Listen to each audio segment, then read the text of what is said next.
Bienvenue dans ce premier épisode d'Entre nous. Alors, entre nous, c'est quoi? On ne sait pas trop. On va se chercher, on va se trouver.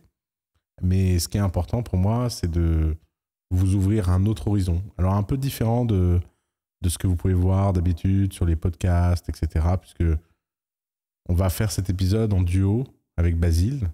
Alors, Basile, Bonjour. C'est un nouvel habitant de ma petite maison. Il est venu vivre à Dubaï. Il vit avec moi. Il a plusieurs rôles. Le premier rôle, c'est de me réveiller tous les matins pour aller marcher et faire du sport. Parce que Basile est un homme sportif et accompli.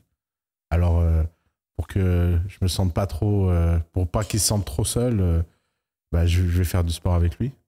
Et puis, Basile a une super plume. C'est un homme de lettres. Il aime écrire. Et donc, pourquoi pas écrire des choses ensemble, écrire des livres.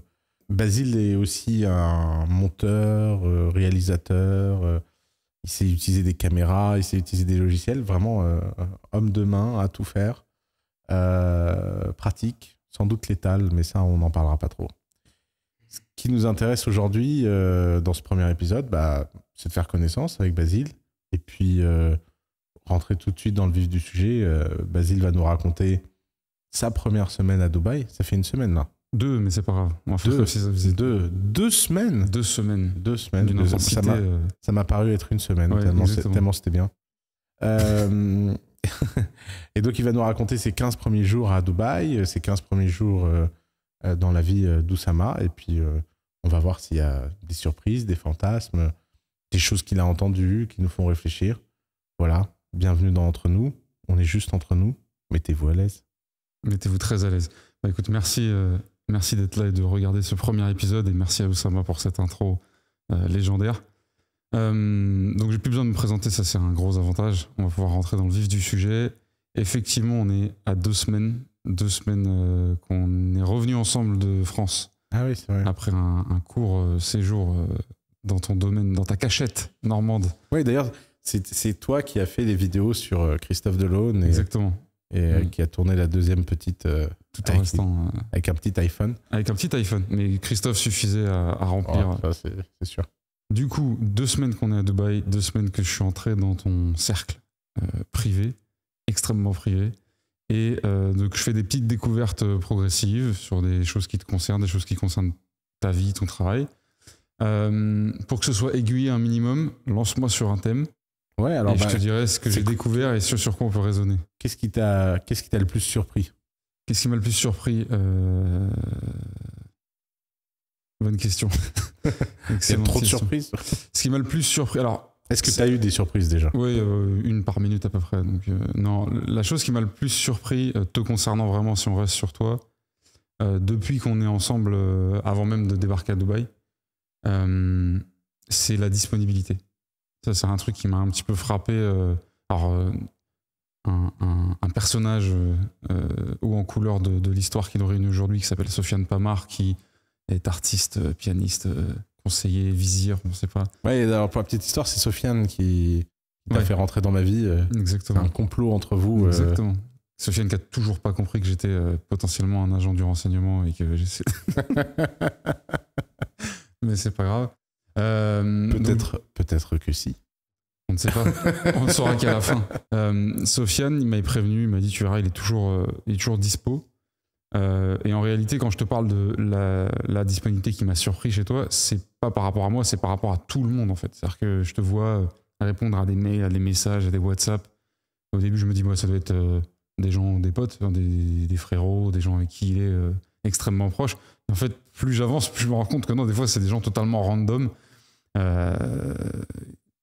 Comment t'arrives à... Enfin, si t'as quelque chose à ajouter sur le sujet, est-ce que tu trouves normal que ça me surprenne? Ouais, si, je comprends que ça te surprenne. Alors, j'ai 2 chances. Je suis quand même très, très, très bon en multitasking. Ok. Et donc, des fois, je réponds pendant que je réfléchis à un sujet que je vais parler après. Donc, j'arrive à diviser mon cerveau en plusieurs threads à la fois. Okay. Des fois, on parle et je travaille. Ouais, c'est vrai. Ouais. C'est pas parce qu'on est en train de parler que je suis pas en train de travailler. Donc en fait, ces trucs. Et ce qui d'ailleurs peut être très très épuisant pour les gens qui sont monofred. Moi, j'ai souvent les gens monofred avec moi, ils ils ont besoin de s'isoler en fait parce qu'il y a des moments ils ont juste besoin de déconnecter pour faire du deep work, etc. Ce que je comprends. Mais moi je suis pas comme ça. Et la deuxième chose, c'est qu'en fait je veux pas de community manager. On me demande tout le temps est-ce qu'il y a un community manager qui répond souvent les gens avec qui je parle qui sont des inconnus me disent ouais dites merci Oussama. Ouais, non c'est moi. Ah c'est très drôle, je te crois pas. Alors je prends une photo de moi un peu con et là il doit y avoir une collection de photos de moi un peu con. Ils te font des demandes du type mets-toi une fourchette sur la tête. Tu vois, et en fait j'ai une policy très très très simple. Je réponds à très peu de gens, mais quand je réponds vite.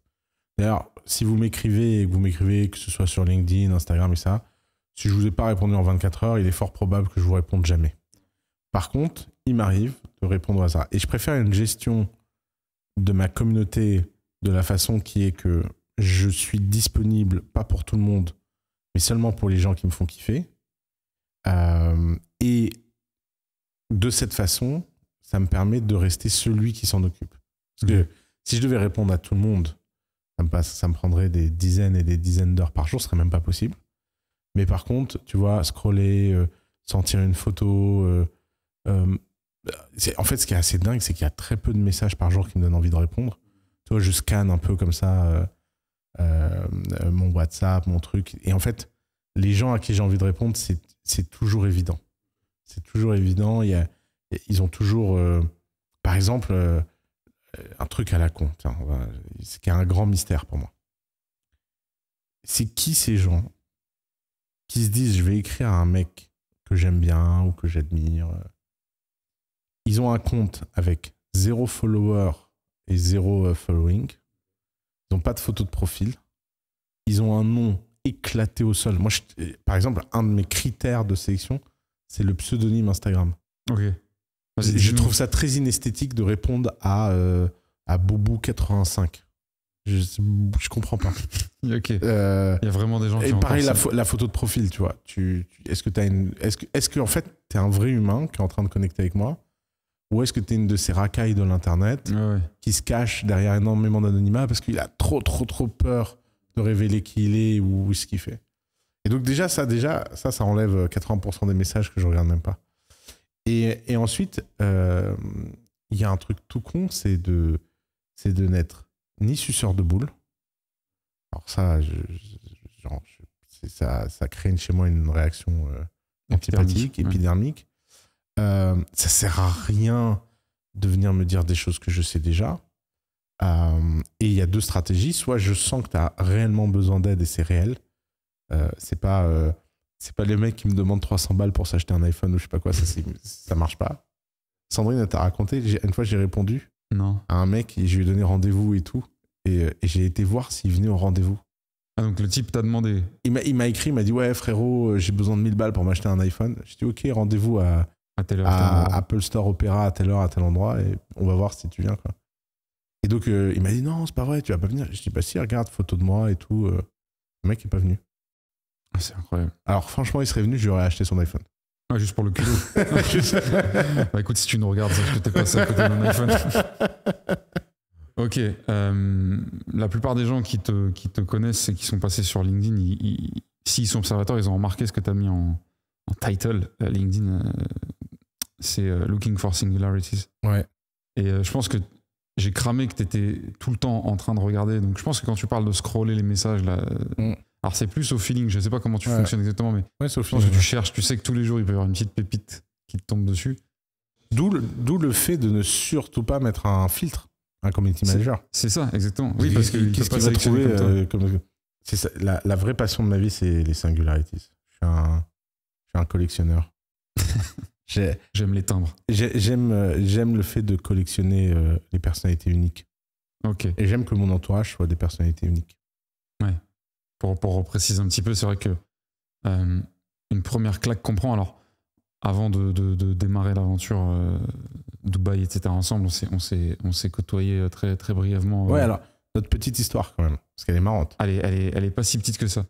Alors, notre histoire, si on la reprend en full historique, je suis obligé dans cet épisode de saluer une personne que toi, tu n'as jamais rencontrée encore. monsieur Simon Baron de chez Assess First, qui est CPO chez Assess First et qui est un des employés historiques d'une entreprise où je travaillais auparavant, et qui en fait un jour a eu une discussion un peu profonde avec moi où justement on parlait de réflexion, de contenu, d'entrepreneuriat, etc. Et il a senti qu'il atteignait en tant que mon interlocuteur certaines limites sur certains sujets. Et il savait que j'étais très au courant de tes contenus, que j'avais poncé avec différentes relations précédentes. On avait beaucoup, avec mon ancien associé Arthur, on aimait beaucoup tes contenus, on regardait ça beaucoup. Et donc il m'a dit, on en reparlera, on refera un point. Et il avait été extrêmement classe, il avait attendu le dernier moment pour me dire, écoute, j'ai pas les réponses que tu cherches, mais peut-être que quelqu'un d'autre les a. Et en fait, il m'avait calé un Better Call Us avec toi. Et il m'a prévenu qu'au dernier moment, très classe, très light. Et c'est comme ça qu'on s'est rencontrés. La suite, il y a eu un dîner. Alors attends, parce que maintenant je te raconte ce qui s'est passé de mon côté. Prends le relais, vas-y. Oui, bah oui. Parce que ce qui m'a causé, c'est que j'ai eu un coup de cœur pour toi pendant le Better Call Us. Ouais, c'était en octobre, tout ça. Ouais. Et je suis sorti du Better Call Us et je t'ai présenté à la personne la plus importante de ma vie, Sandrine, avec qui, avec Florence et mes deux amis depuis 18 ans quand même. Donc, ils ont tenu 18 ans avec moi. C'est vrai. Et donc, je lui ai dit, écoute, je viens de sortir d'un entretien. Ouais. Je pense que la personne à qui je viens de parler va devenir un de tes amis. Ok. Et sachant que Sandrine a 5 amis. D'accord. Donc c'était pour dire où je te mettais. Alors Sandrine m'a fait sa Sandrine, très sceptique, n'importe quoi. Tu dis tout le temps ça. Je dis ah ouais? C'est quand la dernière fois que j'ai dit ça? Ah bah non, c'est vrai, non, en fait, t'as jamais dit ça. J'ai dit ah. Mm-hmm. Et donc Sandrine était contente. Je lui ai raconté un peu ton profil. Je lui ai raconté pourquoi j'avais eu un coup de cœur sur toi. Et Sandrine a été te voir. Et vous avez passé un moment ensemble. Exact. Et Sandrine m'a écrit un message qui n'était pas Sandrine. Elle a utilisé des points d'exclamation. Ouh. Oui, d'accord. Alors, Sandrine, point d'exclamation en 18 ans de texto. J'en ai 5-6. Ok. Et tu les gardes. Et je les garde. Et ça t'a mis tout de suite dans une catégorie. Moi, si Sandrine valide quelqu'un, c'est fini. Elle a des pouvoirs magiques. Je lui fais confiance. Et donc, que ce soit pour Sofiane, que ce soit pour ma mère, que ce soit pour tous les gens que tu as rencontrés à Noël chez nous, tu étais validé par Sandrine. Oui. Et donc, ça veut dire quoi? Ça veut dire que nous, dans notre mode de fonctionnement tribal complètement dingue, en fait, ça veut dire que les murs, on lève les ponts de vie. Enfin, non, justement, on baisse les ponts de vie et full access. Full access. Il n'y a même pas d'étape, il n'y a même pas de... Il y avait pas de truc.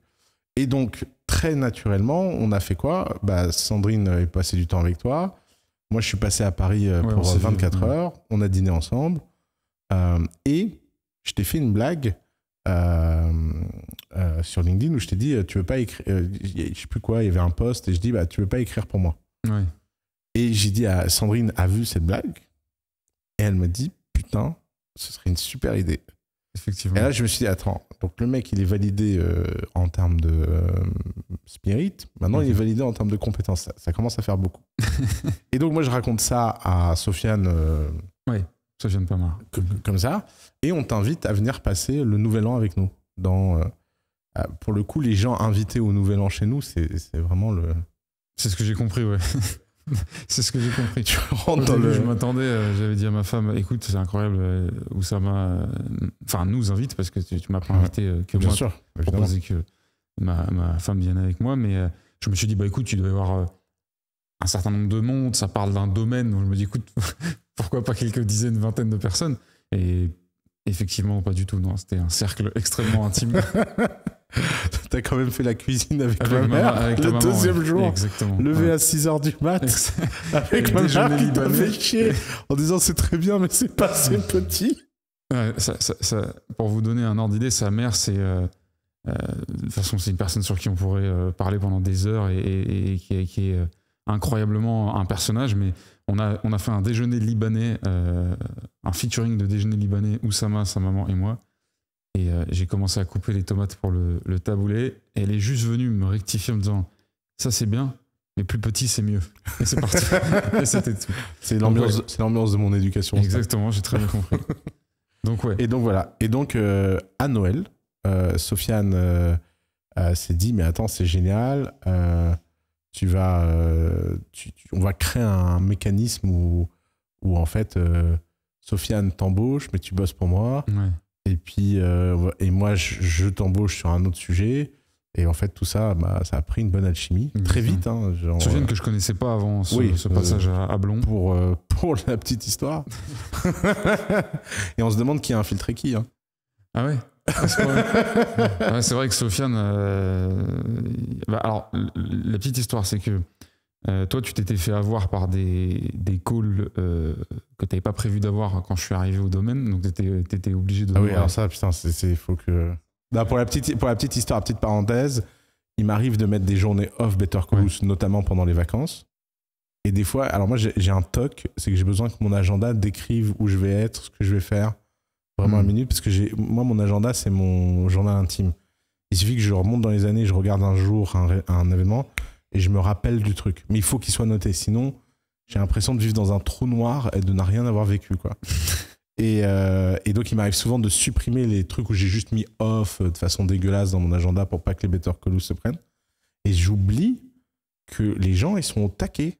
Ouais, c'est vrai. Et les trucs, je termine ma tête, je reviens et les trucs, ils sont remplis. Donc, ce jour-là, t'avais 2 créneaux quand je me suis pointé.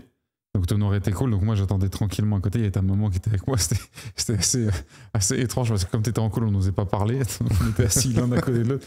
Puis, quand ça s'est détendu, il y a Sofiane qui est arrivé, donc que je connaissais pas encore personnellement. Et bon, je crois qu'on s'entend bien. Tu vois, ça a plutôt bien marché. Ouais, il m'a immédiatement rappelé des gens avec qui j'ai grandi, une espèce d'énergie hyper bienveillante. Et donc voilà. Mais jusque-là, moi, je savais pas encore où on allait. Tu vois, c'était un petit peu les premiers jours à Blon. Moi non plus. Oui, en fait, on savait rien. Personne ne savait vraiment rien, tu vois. Ouais. Moi, je pense que le meilleur plan, c'est de pas avoir de plan. Exactement. Ça, c'est une vraie croyance de ma... Ça, tu dis ça à un ancien militaire, c'est un plaisir. Ouais, je sais, je comprends. Mais c'est... En fait, c'est marrant que tu abordes ça parce que... En fait, je pense que le contexte est plus important que les principes. Et je pense qu'il n'y a rien de pire que d'avoir son identité définie par un seul modèle mental. Je pense que c'est super bien d'avoir en soi plein de cultures différentes. Tu vois, le militaire, le saltimbanque, le financier, le comptable. Et en fait, je crois beaucoup au fait d'adopter la caricature d'un métier au max, de la faire soi jusqu'à la maîtriser pour pouvoir la trahir. Okay.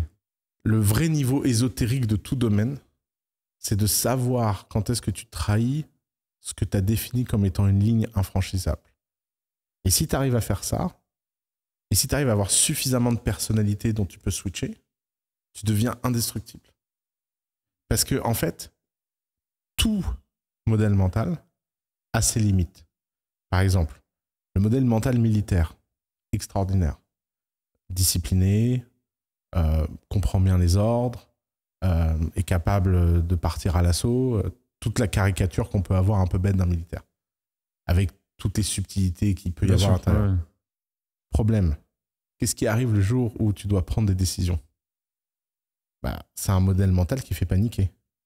Parce que d'un seul coup, tu n'as plus d'ordre à suivre, il n'y a plus de plan, c'est le néant. Qu'est-ce que je fais comme identité ? Et c'est là où il faut savoir switcher. D'ailleurs, dans ma vie passée, j'ai donné des cours à l'école de guerre. Ouais, tu m'en avais parlé. Ouais. Qui a été pour moi une expérience incroyable. En plus, je te dis pas le jour où j'y étais. C'était... Il me semble que tu m'en avais parlé, mais pour ceux qui nous écoutent, il me semble que c'était... J'ai été donner une conférence sur prendre des risques le jour où des commandos étaient morts dans une opération au Mali, je crois. C'est ça, c'est le jour où 2 commandos marines sont tombés au Burkina Faso. Au Burkina Faso, ouais. C'est ça. Et là, il y avait le titre sur le truc, j'étais devant les mecs, je te jure, mais je me suis décomposé.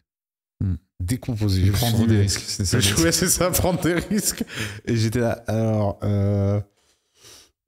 Ouais, le titre, c'est pas moi. Ouais, et en fait, donc j'ai quand même passé 10 heures avec eux pour un workshop, on a déjeuné ensemble et tout. Et en fait, ils m'ont expliqué qu'à l'école de guerre, le plus dur pour eux, c'était de passer d'un militaire qui suit les ordres à un militaire qui donne des ordres et encore pire, qui construit la réalité.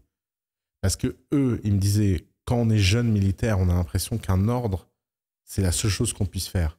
On n'a pas conscience qu'en fait, c'est un chaos, qu'il y a le bordel, qu'il y a les politiques, qu'il y a plein de choses et il faut décider et il faut que cette décision devienne un truc limpide pour que le mec en dessous, il réfléchisse pas. Je comprends. Et t'as passé ta vie à jamais réfléchir. Et d'un seul coup, on te dit, ah, ça y est, changement de truc.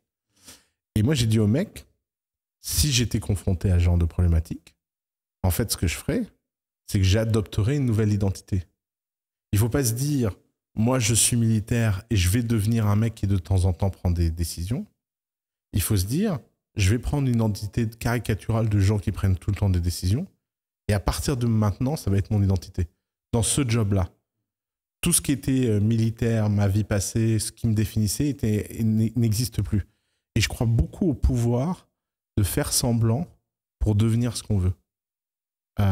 Et à partir du moment où tu te rends compte que certains mécanismes, certains réflexes sont juste des choses que tu as choisies et qu'à tout moment, comme dans un programme, tu peux switcher, tu peux mettre l'autre software. Et du moment que c'est cohérent, rien de pire que les personnalités chaotiques. C'est-à-dire, tu es dans la même tâche ou dans le même contexte, à moitié militaire, à moitié décisionnel, à moitié clown, à moitié saltimbanque. Là, tu perds tout le monde. Tu perds tout le monde. Et toi-même, en fait. Ouais. Donc, il ne faut pas confondre le fait d'avoir plusieurs identités qui donnent des contextes et qui donnent de la complexité à ton personnage et le fait de les mélanger n'importe comment sans cohérence. Il faut toujours rester très cohérent. C'est un input, un état, un output. Qu'est-ce qui rentre dans la machine? Qu'est-ce que la machine analyse? Qu'est-ce que la machine sort pour faire un feedback loop? Mais si tu comprends qu'en fait, en tant que personne, tu peux adopter plein de nouvelles compétences, plein de machins, bah c'est illimité en fait. Tu peux aller super, super loin. En écoutant là ce que tu viens de dire, tout le monde doit penser aux différentes personnalités qu'on a chacun enchaînées dans nos cycles. Je pense que la plupart, et je me mets dedans volontairement, on les enchaîne de manière subie, sans s'en rendre compte. Ouais. Enfin, pas sans s'en rendre compte, mais sans le désirer. Exactement. Et je pense que la prise de contrôle, elle se passe au moment où tu penses tu te rends compte que c'est un pouvoir. Exactement. Ah ouais, c'est ça. Et par contre, je suis hyper sensible au... Il faut faire semblant pour finir par le considérer comme réel et que ça devienne réel. Tu peux mettre ma petite scène préférée là de Kaamelott? Je mérite pas d'être chef. On ne devient pas chef parce qu'on le mérite. On devient chef par un concours de circonstances. On le mérite après. Fais semblant. Fais semblant d'être Dux. Fais semblant de mériter ton grade. Si tu fais bien semblant, un jour tu verras, t'auras plus besoin. Ouais, cette scène, elle est puissante. Là, elle parle du mérite, mais on sait de quoi parce qu'il dit, le mérite vient de faire semblant en fait. Ouais. C'est pour ça. Si tu fais semblant assez bien et assez longtemps. C'est ça, ouais. Ok, donc il n'y avait pas de plan, mais il s'est quand même passé quelque chose. C'est ça qui est magique avec le chaos, c'est que même sans plan, il se passe toujours quelque chose. Et donc du coup, on repart pour revenir à cette genèse de notre relation, on repart d'Ablon et la veille. Alors ça, c'était une scène qui était assez magique parce que moi, j'étais en train de discuter avec les quelques rares personnes qui faisaient partie de ce cercle-là à ce moment-là à Ablon, donc au domaine d'Ablon. Et dans la pénombre du dernier soir où on était là, il y a Sofiane qui vient me voir et qui me dit je peux te parler 2 minutes? Et donc il m'a emmené dans le deuxième salon. Et là, dans la pénombre, en ambiance calfeutrée, il y avait Oussama Ammar dans un Chesterfield qui m'attendait comme le parrain. Et voilà. Et donc ça part de là. La deuxième chose qui m'a beaucoup surpris, justement pour raisonner avec ce qu'on vient de se dire, c'est à quel point tu ne prévois rien. Mais c'est pas en parlant comme un défaut. C'est à quel point, en fait, t'acceptes que jusqu'à la seconde où ça va se passer, une chose n'est pas à prévoir ou est à prévu. Est-ce que t'as toujours vraiment fonctionné comme ça? Ou est-ce que t'as travaillé ce muscle? C'est une bonne question. J'ai décidé très tôt de ne jamais en vouloir au réel. Je vais le dire un peu durement, mais en fait, je le pense comme ça. Et c'est une forme de mépris chez moi qui n'est pas agréable, mais qui est réelle, qui est profonde. Énormément de gens, même des gens que j'aime profondément, Ils ont décidé quelque chose. Ils ont fait un plan dans leur tête. Puis les choses ne se passent pas comme prévu. Et montent en eux une colère incroyable contre le réel. Genre, non, ça m'énerve, ça fait chier, machin. Et enfant, j'ai décidé de vénérer le réel. J'ai décidé de me dire, le réel, c'est ce que je ne contrôle pas et qui me donne une leçon que je ne pourrai jamais combattre. Donc, si il se passe quelque chose, que ce soit en bien ou en mal, je ne peux rien faire d'autre que l'accepter. Okay. Et donc, ça veut dire quoi? Ça veut dire que tu dis je vais voyager à telle date, et puis tu as un problème d'argent, donc tu voyages pas. Et il y a des gens qui pourraient prendre le problème d'argent comme une blessure, comme un crève-cœur, comme quelque chose, tu vois, qui les touche. Je me dis, c'est le réel, c'est pas grave. On aura de l'argent plus tard, on voyagera plus tard, on fera autre chose plus tard. Et ça marche dans l'autre sens aussi. À savoir que ça te rend très flexible à savoir kiffer les opportunités. Parce qu'à l'inverse, ce que tu décides de sacrifier sur l'autel de la réalité, il te le rend d'une façon dingue, c'est que tu rates rarement les opportunités que la vie te donne.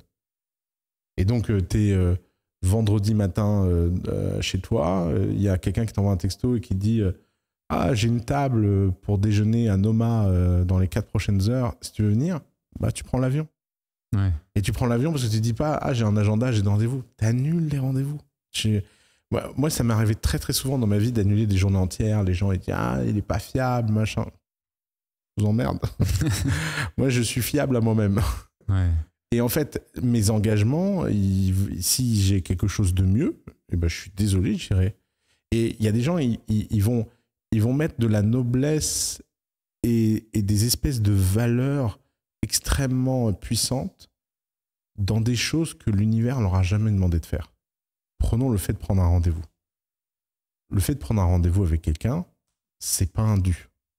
Non. C'est pas un dû. T'as pas d'engagement moral au rendez-vous. Alors, effectivement, l'annuler en dernière minute, c'est jamais agréable.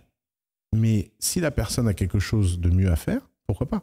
Et de ce point de vue-là, moi, quand on m'annule à la dernière minute, je suis toujours le mec le plus chill du monde. Et d'ailleurs, ça, les gens se rendent pas compte, mais c'est un truc qui t'arrive. Alors, c'est pas qu'on t'annule à la dernière minute, mais c'est que les gens qui composent ton emploi du temps bougent beaucoup. Oui, exactement. Non, je leur en veux pas. Non, mais c'est même pas sans en vouloir, c'est que c'est OK. Exactement. Parce que ça marche dans les deux sens. Ouais. Et je pense qu'il faut les rigidités, il faut pas les mettre au mauvais endroit et les mettre dans faire croire qu'il y a une noblesse et qu'il y a une forme de parole donnée dans une date, une heure, un truc. Non. Par contre, il y a une parole donnée dans la fiabilité d'un rendez-vous. Par exemple, pour rien au monde, je raterai quelque chose d'important dans ma famille. Ouais. Parce que c'est pas le rendez-vous qui est important, c'est la famille. Et s'il y a quelque chose, mais il peut avoir Bill Gates, je sais pas quoi, opportunité, business de ma life, rien à foutre. Et ça, être capable, encore une fois, tu vois, de donner plus d'importance au contexte qu'au principe. Je suis ni un mec qui est fiable sur les rendez-vous, ni un mec qui n'est pas fiable. Je suis juste un mec qui est très, très contextuel sur l'importance qu'il donne et les priorités qu'il a dans sa vie. Ouais. Et mes priorités, elles sont très, très, très claires. Ma famille au sens de famille choisie, priorité numéro 1. Moi, priorité numéro 2. Le reste du monde, priorité numéro 3. Et ce sera toujours dans cet ordre-là. Et j'ai d'ailleurs toujours fait passer ma famille choisie avant moi. Ça pourrait se discuter. Il y a des gens qui disent qu'il vaut mieux se faire passer soi avant les autres. Moi, je ne sais pas faire. Mais au moins, je suis clair. Et donc, j'ai un software très clair. Ça me fait penser... En fait, c'est un mélange de références à des trucs que tu dis récemment, que tu as dit récemment chez les gens qu'on a rencontrés. Avec ChatGPT, tu dis... tu parles des gens qui étaient chauds en calcul mental à l'époque et qui aujourd'hui n'ont plus aucune cote parce qu'en fait, on s'en tape littéralement. Que tu sois chaud en calcul mental, ce qui va nous intéresser, c'est qu'est-ce que tu vas faire des calculs, et si quelqu'un calcule pour toi une machine, c'est OK. C'est un peu comme mettre de la valeur dans être chaud en calcul mental. C'est aussi absurde que mettre de la valeur dans arriver à l'heure et être toujours fiable sur les rendez-vous qu'on prend, même 10 ans à l'avance. En fait, les gens choisissent de mettre de la valeur parfois dans les mauvaises choses, je m'en rends compte moi-même. Et en réalité, même si le rendez-vous il est repoussé 18 fois, si à la 18e fois il a lieu et que ce pourquoi il avait lieu se passe et que ça dégage des opportunités mais ça, la valeur est intacte en fait. Ouais, c'est marrant que tu parles de ça parce que ça, c'est un grand mystère pour moi, les gens. Je pense que les gens sont vraiment mystérieux pour moi. Un jour, on prend un rendez-vous, on était à The Family avec quelqu'un qu'on rêvait de rencontrer. Ok. Il annule le rendez-vous. Genre la veille.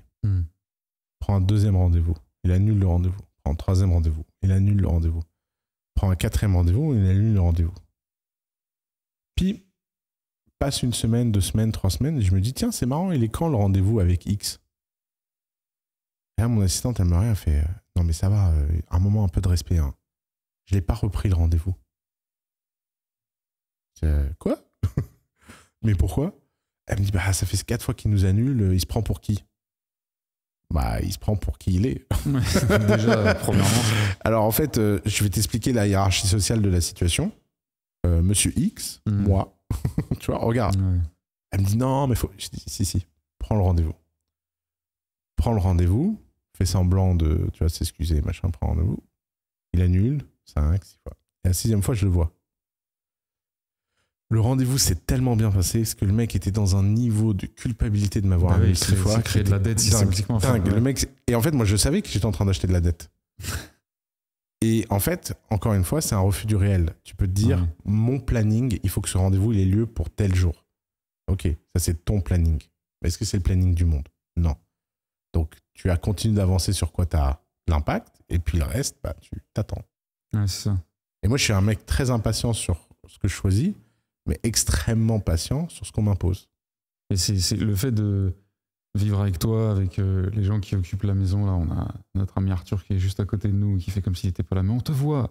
Je sais pas ce que tu en penses, mais j'ai l'impression que les gens dont je fais certainement partie, qui sont dans ce cadre de figure, de mettre la valeur d'un rendez-vous, d'un planning, dans le fait que ce soit établi, cadré, plané et que ça se déroule, il y a une énorme contradiction, parce que souvent, c'est des gens qui ont une grosse aversion au risque, en tout cas majoritairement, et donc ils n'investissent en général jamais parce qu'il n'y a pas de certitude sur le retour sur investissement. Et en réalité, moi, comment je vois depuis que j'ai pris le coup de recul, comment je vois les gens qui mettent la valeur à cet endroit-là, c'est justement des gens qui investissent comme des débiles dans quelque chose qui ne va peut-être jamais arriver. Parce que quand tu fais un plan millimétré, tu es tout à fait dans une attitude d'investisseur qui, lui, pour le coup, mettrait des ronds en disant, bon, allez, ça va peut-être se faire, ou alors peut-être en étant sûr que ça va se faire, et qui va au-devant d'un mur. Mais là, c'est encore pire, c'est que tu investis de la charge mentale, de l'énergie, de la haine, de la colère ou du remords, etc., dans quelque chose qui a une chance sur 2, voire beaucoup plus de ne pas avoir lieu. Et donc, c'est contradictoire, parce que souvent, c'est des gens qui n'investissent pas, alors qu'en fait, ils ont tout à fait cette attitude d'investissement inconscient. Moi, je crois beaucoup à c'est ce que j'appelle les paradoxes du réel. C'est que je pense que les gens très introvertis ont un ego très élevé. Ouais, t'avais dit ça, je sais plus chez qui. Ouais. Un jour, je t'ai dit ça sur Sandrine, ça t'avait marqué. Ouais, c'est ça. Ouais, on a discuté. Je crois beaucoup au fait que les gens qui sont risques averses prennent en fait les risques les plus dingues. Mais sans même en avoir forcément conscience. En fait, surtout en n'ayant pas conscience, parce qu'ils ne se rendent pas compte que leur rigidité en fait, est une forme de risque beaucoup plus violente que toute forme de souplesse. T'en as plein comme ça. Ce serait ouf de faire une liste. Ouais, alors déjà, introverti, égo, moi c'est énigmatique pour moi et j'ai du mal à pas être d'accord. J'ai pas d'argument solide pour pas être d'accord, mais en même temps, en me le disant, en me mettant la liste des gens intro que je connais. D'ailleurs, est-ce que toi tu peux nous dire ce que tu appelles être introverti? Parce que moi c'est un grand débat que j'ai avec plein de gens. Pour moi, je prends la définition au sens le plus littéral. C'est les gens qui ont peur d'exprimer ce qu'ils pensent ou ce qu'ils ressentent avec des gens. Et alors, tu as des degrés d'introversion. Tu as les gens, ils sont introvertis avec le monde entier. Il y a des gens, ils sont introvertis avec les inconnus. Il y a des gens qui sont introvertis avec les gens qui sont pas dans leur cercle familial ou amical. Il y a des gens, ils sont très, très introvertis à tel point que même avec leurs parents, ils n'osent pas être eux-mêmes, quoi. Ouais, donc introverti, égo... comment t'as dit les autres risque averse, qui prennent beaucoup de risques. Qui prennent des risques inconsidérés. Parce que l'un des plus grands risques, c'est de ne pas prendre de risques, c'est connu. Parce qu'en fait, ce que les gens... Regarde, Je vais donner un exemple mental très très facile pour réfléchir à ça. Imagine qu'on te dise, voilà 10 investissements, d'accord? Et à chaque fois que tu vas en faire un, tu risques de perdre ta mise. Ok. Et donc on te dit, maximise ton retour sur investissement. Et tu as une somme de base. Et la question, c'est de savoir, la mauvaise question que tout le monde va poser, c'est quelle est la chance de chaque projet de réussir? Mm-hmm. Moi, c'est jamais la question que je poserai.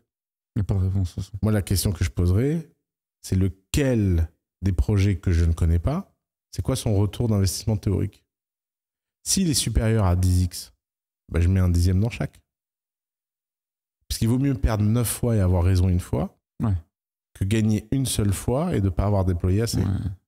Et dans l'investissement, ça se voit tous les jours. Tu perds un X, mais tu peux gagner 1000X. Donc en fait, pourquoi tu réfléchis? Et ça se voit que quand les gens font des investissements start-up, parce que les gens qui font des investissements start-up, ils se comportent comme s'ils investissaient dans des boîtes industrielles, pétrolières, du CAC 40. Mais ils comprennent rien. Et d'ailleurs, encore une fois, c'est une des grandes limites du langage. C'est qu'on donne le même mot investisseur à un mec qui fait des startups, un mec qui fait des private equity, un mec qui fait de l'immobilier, un mec... Ouais, c'est comme on dit risque, ce que je fais moi et ce que fait un militaire qui est en opération. C'est le même mot. Mais pourquoi?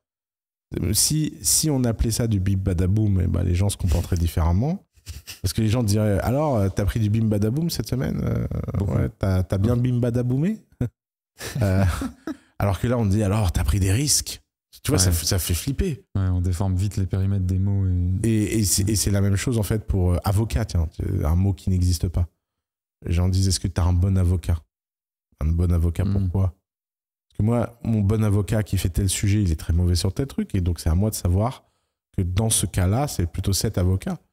Et en fait, avocat, ça comporte des milliers de réalités différentes. T'as dit le mot avocat à l'instant où tu l'as dit, ça m'a téléporté dans justement le fait que maintenant je partage une grande partie de ta vie privée à l'affaire qui nous concerne et qui concerne tout le monde et dont tout le monde est impatient de connaître les débouchés, bref, The Family. Et vraiment, je pense que personne peut rentrer dans ta vie en se disant je pense que je vais quand même découvrir des trucs, etc. Alors là, de toute façon, je peux toujours parler. Tout le monde peut se dire que je touche 500K par jour pour être corrompu, dire des choses qui sont... Mais tu m'as rentré à un niveau de confidentialité qui est maximal.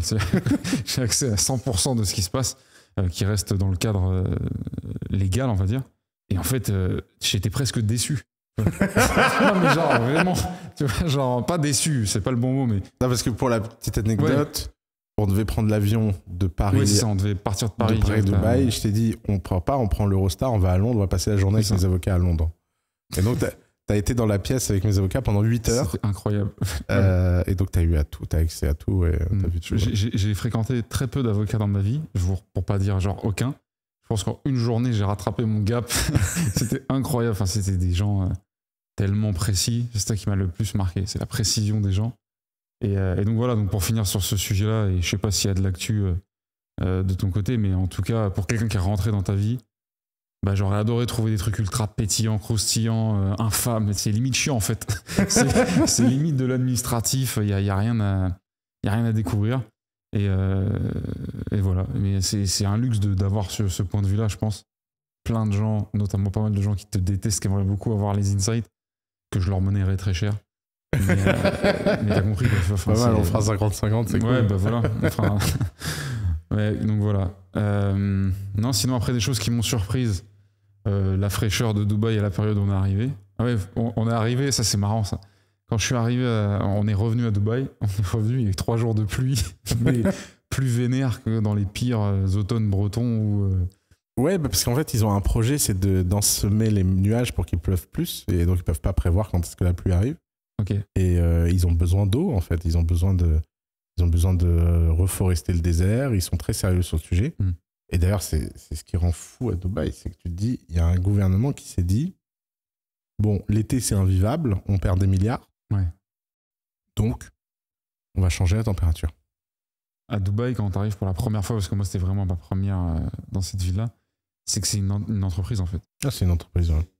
Mais ouais, et donc du coup on était sous la pluie pendant 3 jours et je pense qu'une des grosses missions de cet ensemençage là, c'était de montrer, de pointer les endroits où il fallait Ah ouais, c'était priorisé parce drôle. que, en fait, ce que les gens comprennent pas, c'est qu'une ville comme Dubaï, elle est pas faite du tout pour recevoir de grandes précipitations. On se fout souvent de la gueule de Paris bloqué dès qu'il y a 3 flocons de neige. Là, quand on allait marcher le matin, il y avait des océans de flaques d'eau. Donc pour la petite histoire, on se lève tous les matins à 6h pour Ouais. aller marcher. On a été quand même marcher malgré le truc. le vent, la On n'a pluie. pas... Apparemment, c'est pas négociable. Et Vraiment, non. mais tu vois, là, je suis rigide sans souci. Ça, on en parle après. Ouais. Et en fait, c'est trop drôle. Il y avait des flaques d'eau. Ouais, Et les gens, ils étaient en réunion autour des flaques d'eau. ouais, ah oui, d'ailleurs, notamment une scène devant une école qu'on a vécue. Où en fait, il y aurait eu une météorite qui aurait fait un trou dans le sol. C'était le même briefing. C'était, mais comment on va faire pour que les gens ne touchent pas l'eau avant d'arriver? Et le directeur était en panique. Hein, et il nous Ah oui, regardait, il faisait c'était oh, pff. Ouais, c'était ouf. C'était des grandes signalisations. Enfin, j'avais un peu l'impression, comme je t'avais dit, d'être dans un SaaS et que les fondateurs et les CTO avaient volontairement foutu la merde dans une feature pour voir ce qui était le plus painful pour les users, si tu veux, et que nous, on était les users en train de souffrir. Et ouais. Donc, C'est un peu ça, ouais. 3 jours de pluie. Bon, après, heureusement, il a refait beau. Enfin, moi, la pluie, ça me dérange pas. Hein. Je suis la moitié de mon temps en Bretagne quand je suis en France, donc c'est pas un souci. Sinon, des choses qui m'ont choqué, une des personnes avec qui tu vis, Arthur, pour pas le citer, qui est lumineux, et on dit pas ça parce qu'il est dans la pièce, mais c'est intéressant de te voir dans un environnement qui est quasi familial, parce que les gens avec qui tu vis, c'est plutôt la famille que business. Alors pour que les gens sachent, on vit en communauté. Alors quand on dit ça, ça fait tout de suite Amish. C'est les Amaris. Tu vois, non, en communauté dans le sens où on vit dans une maison où il y a moult personnes et il y a une famille. On a un coloc de 3 ans et demi et un coloc de 2 ans. Quoi. Ouais. Qui nous inspire beaucoup au quotidien. Énormément. C'est vraiment... c'est trop agréable. On se lève tous les matins pour aller marcher. Alors, une de nos activités récurrentes, c'est ça. Et un des trucs qui m'a surpris, alors c'est pas ça m'a surpris par rapport à toi, c'est ça m'a surpris par rapport à ton lifestyle et à ta vie business et qui est hyper remplie, c'est qu'en fait il y a aucune instabilité dans la discipline. Moi j'ai presque rien à foutre en fait. Je sais que tu vas être réveillé. Tu motives, c'est cool. Ouais, mais dans le sens ça aurait pu être beaucoup plus dur, tu vois, avec un truc qui tu le faisais pas avant ça, du tout. Non. Donc voilà, tu vois, j'ai jamais fait ça de ma vie. Tu peux tester. Et en fait, ouais, je pense qu'il y a une discipline qui est mobilisable. Mais tu vois, pour répondre à ça, c'est marrant parce que, encore une fois, je pense que c'est comme ça que je perds les gens, même les gens les plus proches. Les gens adorent labelliser. Ouais. Et comme j'ai une vie chaotique, ils imaginent que je suis pas capable de discipline. Mais le chaos, c'est un choix. C'est pas subi. En fait, la discipline, c'est beaucoup plus simple que le chaos. Ah bah ouais, c'est beaucoup plus confortable en termes d'esprit. C'est ça, le truc. La question, encore une fois, c'est est-ce que tu es capable de faire des choix? Et puis, on a parlé ensemble et tu m'as dit, franchement, juste marcher, ça va changer ta vie. Moi, c'est juste marcher. Je dis, ok, très bien. Si c'est juste ça, viens, on le fait. Et en fait, ça, c'est très facile pour moi parce qu'à partir du moment où je décide d'acheter quelque chose, je suis indéboulonnable. Ouais, et ça, je l'ai constaté. Et tu vois, par exemple, j'ai une soirée là où je me suis couché à 4h du matin. Je confirme. Machin, 6h, levé. RIS. Pourquoi? Parce que ce qui est important pour moi, c'est de me dire, ça, quitte à ce que je suis fatigué toute la journée, etc., c'est pas grave, je paye la journée, puis je verrai où est ma préférence pour dormir le lendemain plus tôt, etc. Mais ça y est, c'est là et tu verras. Ça va être là très longtemps. Ouais. Parce qu'en fait, je n'ai pas de doute. Parce qu'en fait, ça y est. Et pour moi, c'est toujours ce sujet du choix et du désir. Ouais. Quel choix on fait? Quel désir on a? Et c'est vrai que, par exemple, je suis incapable de gérer la logistique des compléments alimentaires. Ouais, qui est quand même, alors dans ton cas, qui est une logistique un peu complexe. Mon ex-femme, à chaque fois, elle me bombarde d'ordonnances. Elle me dit, t'as besoin de ça pour ta santé, puis pour ta thyroïde, il faut que tu prennes ci à telle heure, et machin. Ton ex-femme qui est médecin, extrêmement compétente dans le domaine. Ouais, extrêmement. Il est vachement cool d'écouter les conseils. Extrêmement compétente. Bon. Ok. Le problème, ce qu'elle croit, elle, c'est que mon problème, c'est de prendre les pilules. Mais non. Mon problème, c'est que je n'ai pas 1 heure à mettre dans mon agenda et que j'ai pas envie de choisir de mettre, tu vois, pour mettre des pilules et machins. Les pilules sont là aujourd'hui tous les jours dans une petite boîte hors du commun, mais jamais je vais la rater, quoi. Ben non, bien sûr. Sauf si je suis en train de mourir dans la salle de bain parce que je me suis trompé de pilule, mais ça c'est autre chose. C'est un autre sujet. Et ça, je peux te garantir que les gens qui, malheureusement pour eux, dans leur entourage, ont eu des proches qui ont eu besoin de traitements lourds en termes de quantité, tout le monde sait très bien ce que ça veut dire, aller se mettre devant les piluliers, les semainiers, on appelle ça, et mettre le bon truc dans la bonne boîte, etc. Et c'est normal que en fait, ce soit une friction, une barrière à l'entrée. Parce que... Exactement. Mais encore une fois, je confirme. C'est-à-dire qu'une fois que le travail il est fait, il n'y a aucune résistance. Et, on dit souvent que la discipline, c'est, pour vraiment faire des phrases américaines, c'est choisir entre ce que tu veux maintenant et ce que tu veux vraiment plus tard. C'est vrai. Entre ton objectif et ton désir. Plus je te côtoie, plus j'ai l'impression qu'en fait, pour mener une vie intense, il vaut mieux que ton objectif et ton désir soient la même chose. Et pour ça, moi, je fais face à une grande difficulté, je pense que c'est le cas de beaucoup de gens, c'est qu'on est persuadé qu'on sait ce qu'on désire. Et en fait, plus je te côtoie, plus je me dis, en fait, pas du tout. Absolument pas. Ouais, ça c'est problématique. Ouais. C'est quoi ta vision justement là-dessus sur le fait que les gens sachent pas ce qu'ils veulent? Il y a 5 niveaux de mensonges sur le désir. Ok. Mensonge numéro 1, les proches. Mensonge numéro 2, l'école. Mensonge numéro 3, l'État. Mensonge numéro 4, l'Église. Mensonge numéro 5, l'image qu'on a de soi-même. Est-ce que c'est un ordre hiérarchique ou c'est un ordre chronologique?